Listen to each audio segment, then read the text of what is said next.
Hi, welcome to another episode of Hot Takes. In one of those laws of unintended consequences, the new Housing and Landlords Bill that's going through the Lords at the moment is very damaging for tenants.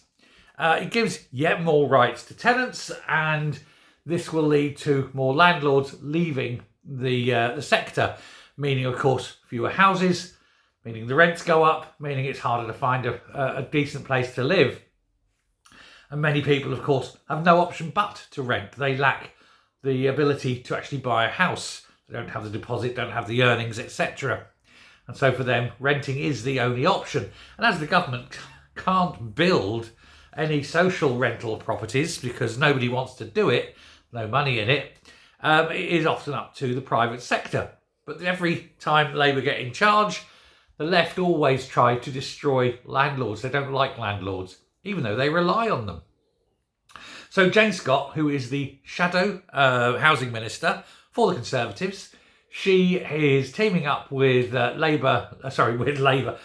Tory Lords in the House of Lords to try to scupper the Act, or at least change it, alter it and delay it as much as possible. They're doing this through amendments. They've got many amendments they want to talk through.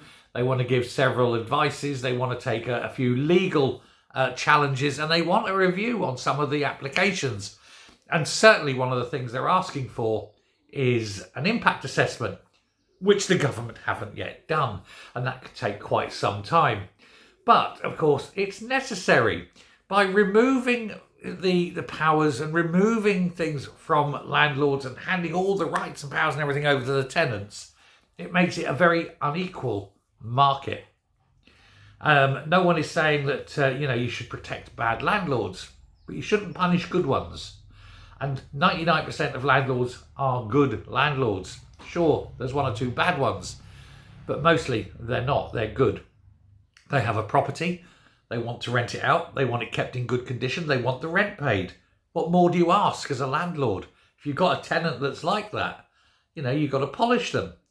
Now, I come from a sort of construction and housing background. I was with a house builder for 23 years, but I've been in the construction industry virtually my whole life, in the finance side, accounts, budgeting, marketing, planning, that kind of thing.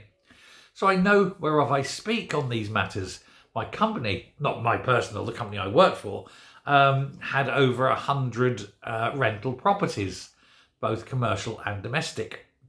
And so, we were involved in all things. We were good landlords.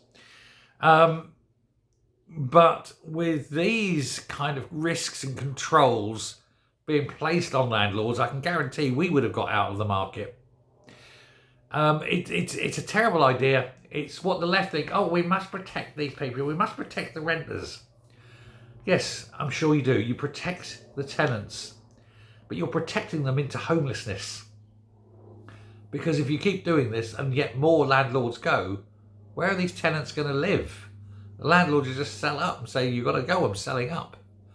And that's it. On the street you go. And of course, with scarcity comes rise in cost, because scarcity always leads to a rise in cost. And when there's fewer houses to rent, the rents are only going in one direction. Yet more people cannot afford to rent. More people on the streets. Labour policy, every single time. Thanks very much. Bye.